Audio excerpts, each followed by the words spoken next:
Hi everyone, Michelle here from the Creative Cove. Thank you for joining me today and welcome to my channel. Today is a quick tutorial on how I draw feathers. I like to do little demonstrations on how to add some hand-drawn elements to your junk journals. So today I wanted to show you my little collection of feather sketches and how you can draw them. So in this little journal that I use out in the garden, I collect things all the time and I do little studies with little sketches. So I made this little book out of an old folder, one of those old dividers, and I added a sketch to the top, and then I just used some junk journal papers, you know, random collections, and I added these little pockets here. They're from you know, the old-fashioned kind of wedding albums and photo albums. So I tear them out, I cut them down, and I just sew them in, and then I just glue the bottom, and what they do is they make these really cute little pockets to put little specimens in. So if you find feathers or flowers that you want to press, these are great little additions to any kind of little junk journal.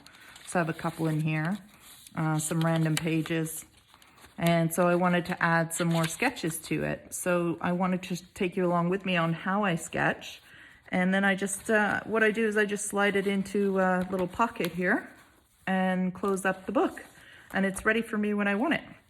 And I just take, instead of taking the whole book out, I just take the little book out with me to do some sketching. So let's put that aside for a second and let's do some sketching. So I just have a standard HB pencil with an eraser and some coffee dyed paper, scraps that I have left over. You can use anything. You can use book pages, little bits of book page, anything really, anything you can draw on. So feathers come in all different shapes, sizes, specimens, different birds, different feathers, right? But the standard for feathers is most of them are waterproof, and they have this really cool invisible membrane that kind of makes them elasticy. And if you were to pull on them, they separate. So I'm not sure what kind of feather this is. I'm assuming it's just a standard chicken feather. I'm not much of a connoisseur of feathers, but you can see they have this waterproof membrane that stretches and all these little individual pieces that are stuck together, and I guess that's how they stay waterproof. There's also the downy type feathers, which is for warmth, I guess, and they're really fun to sketch as well. There's ones with stripes, there's ones, this is a striped one. The one I showed you in the little booklet is a polka dot kind of thing. So we'll draw one today, and I want to show you how simple they are to draw once you understand the principle behind the direction in which the feather grows. And that's really all we're trying to capture. So what I do is I start with a line for the spine. I call it a spine, which is the piece of membrane that runs right up through the feather.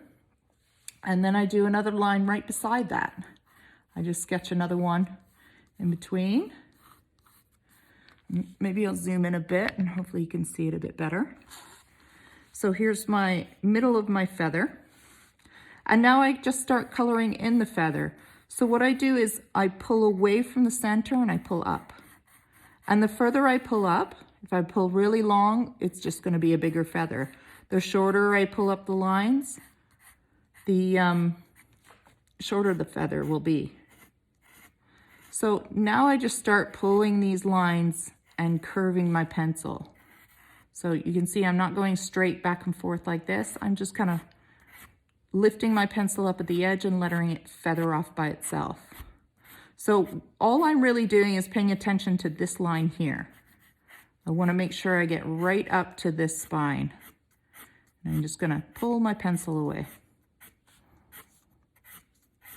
And I'm just going to keep repeating that.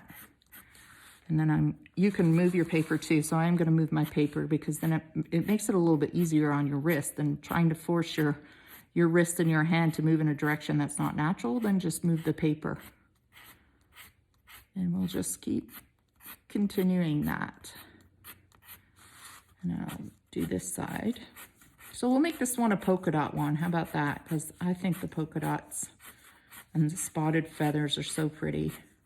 Like off a woodpecker or a pheasant.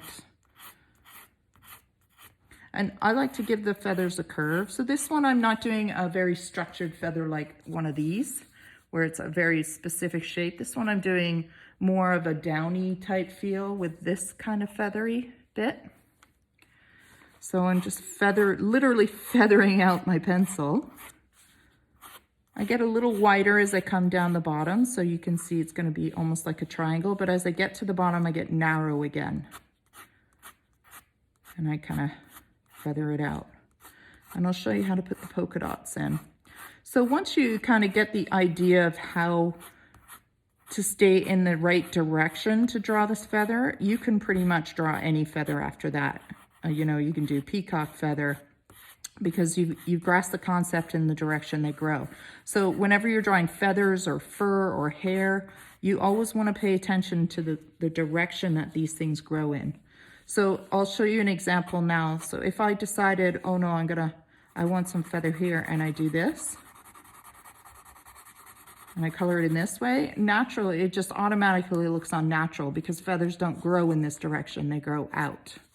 So as soon as you make a mark in the wrong direction, you'll be able to tell because it will look funny. It won't look natural.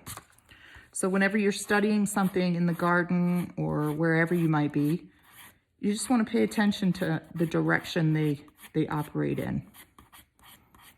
And I'm just gonna darken up here. So even though I'm going in the wrong direction, I want to make sure that those lines are not showing, but I want to get right up to that spine. So I'm just going to darken in here a little bit. And just sketch with your pencil. Take your time, find somewhere cozy and comfortable. Take deep breaths. It's not about being perfect or nailing it on the first try. It's about trying it and seeing what you can accomplish. You might surprise yourself. And I just, again, one of the things too, I'll tell you really quick, is if you just take your pencil and do this to start with, just to get your hand loose, loosen up, relax, loosen the shoulders, loosen the wrist. It will really help you loosen your structure as you start drawing. And it's important to be loose and not worried and rigid, because then you'll get these nice natural little wiggles. And just, again, move your paper. If your hand doesn't like to move in this direction, then move your paper where your hand can move in the direction you want it to, and it feels a little bit more natural. So there's the outline of the feather. So now let's give the feather a little bit more character. So I like the polka dots. So I'm going to, I call them polka dots, but they're just spots, different colored. So I'm going to take my eraser, excuse me, take my eraser, and I'm going to give myself, I'm going to erase some of these feathery bits. Random, not too much of a pattern. Just going to erase where I want. And then we're going to soften the feather back in. So erasers are, people think, oh, that we need an eraser in case we make a mistake, but erasers are actually just as an important tool as the pencil itself, because it really pays attention. It really helps create illusions. By erasing things like this, you can see that it's really helped create these spots without having to draw the individual lines and try to create the circle itself. So an eraser is an excellent tool. So now all I'm doing is I'm pulling these lines back in, and I'm still going in the same direction, but I'm doing little short bursts, and I'm trying to just darken up these little white spots so that they stand out a little bit more structured and don't look like an eraser did them. Looks like we intentionally drew them in there, if that makes sense at all. So I'm pulling these lines back around. I'm going around the circle in the right direction that the feather grows. And I'm darkening them up. And again, if you find you filled one in too much, just erase it again.